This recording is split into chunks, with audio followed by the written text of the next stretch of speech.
नमस्कार दर्शकों, मेरा नाम सूरज मोरे। आज रविवार के दिन हम जब बात कर रहे थे मेरे फैमिली मेम्बर्स के साथ, मेरे अंकल, उन्हें बैक पेन का बहुत प्रॉब्लम था। तो उन्हीं के किसी दोस्त ने उन्हें बोला कि पेन ब्लॉक लीजिए, आपको बहुत राहत मिलेगी। जब वो ये चीज़ उन्होंने मेरे से बात की, मुझे लगा कि मैं सुप्रसिद्ध spine surgeon doctor Shailesh Hadgaonkar sir से एक बार बात करूँ इसके बारे में।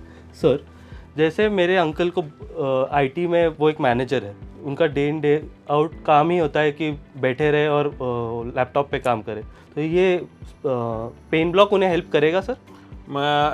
सूरज, बहुत इम्पोर्टेंट सवाल है और ये बहुत पेशेंट्स के मन में होता है कि ये पेन ब्लॉक मुझे फ़ायदा करेगा क्या, और क्या होता है पेन ब्लॉक। तो यस, आई थिंक जब भी किसी को ये समस्या होती है बैक पेन की और ये तकलीफ़ कम नहीं होती है, जब तकलीफ़ कम नहीं होती तो हमें आइडेंटिफिकेशन करना ज़रूरी होता है कि ये समस्या क्यों हो रही है, बैक पेन के प्रमुख कारण क्या है। Once we identify the causes, if you see realise, सबसे कॉमन कॉज हर एक के घर में जो है वो है मसल स्प्रेन हो गया। कुछ तो लिफ्ट किया, घर में काम कर रहे थे, बाइक पे बैठे, कार में बैठे और बैक पेन, तो that is a very common reason, muscle sprain. Second common कारण क्या है कि हम ज़्यादा कांस्टेंट बैठते हैं, माइक्रो मोशन, कंप्यूटर पे बैठे हैं, काम कर रहे हैं, दिन भर बैठे हैं, lower back is constantly moving and that is leading to micro motion and sprain in the lower back. This is a very common reason for a lot of people.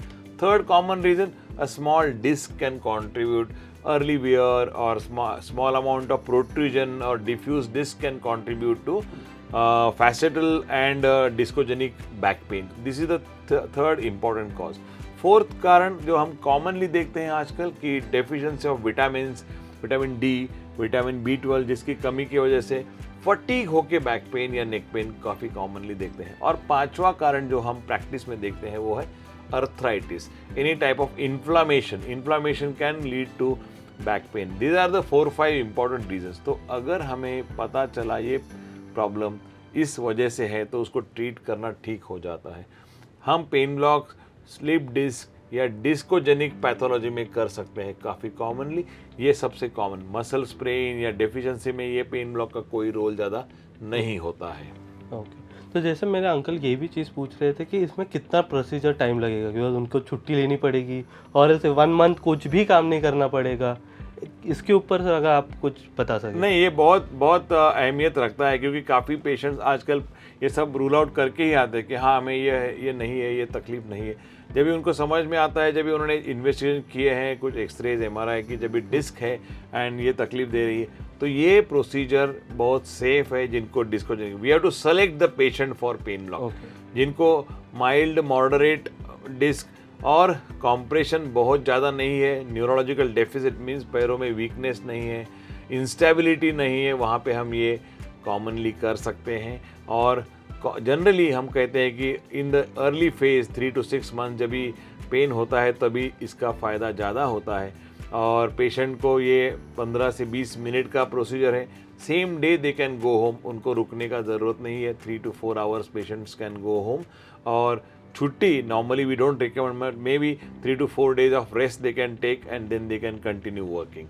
So this is for most of our patients which are selected for this pain block procedure. Okay. So as if when the part of selection comes, so ये मतलब कितने % patients हैं जिनको best recovery आई है after the pain block in your experience? तो मैं करीबन 15-16 साल से अभी ये पेन ब्लॉक कर रहा हूँ। मैं इंग्लैंड में था जब भी हम वहाँ पे ट्रेनिंग करते थे, तो वहाँ पे हमने ये चालू किया था।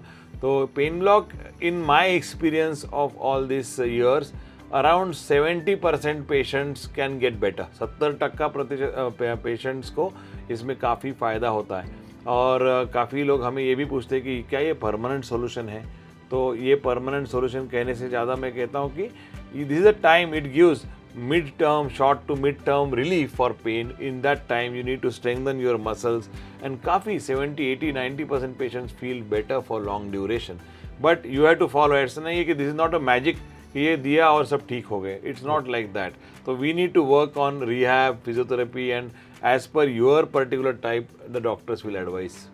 And what is the later prevention? जैसे आप you are discussing about the physiotherapy and the 70%, what ये 70% लोगों ने कितना अपने ऊपर ध्यान देना चाहिए आगे? No, I think some precautions are required. Basically,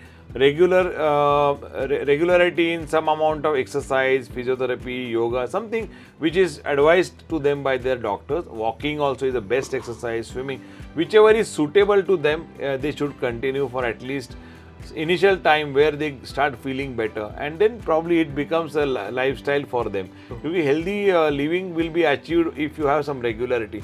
और एक इम्पॉर्टेंट चीज़ है in spine recovery, weight is also one important contributory factor. तो you need to consult a dietitian and nutritionist who will guide you for weight. तो अगर ये करेंगे तो उसमें इम्प्रूवमेंट का चांस बहुत अच्छा है. ओके, आई थिंक सो हमने बहुत ज़्यादा क्वेश्चन सर के साथ कवर कर लिए. अगर आपके पास कोई और क्वेश्चन हो तो आप उसको कमेंट सेक्शन में ज़रूर डाल सकते हैं.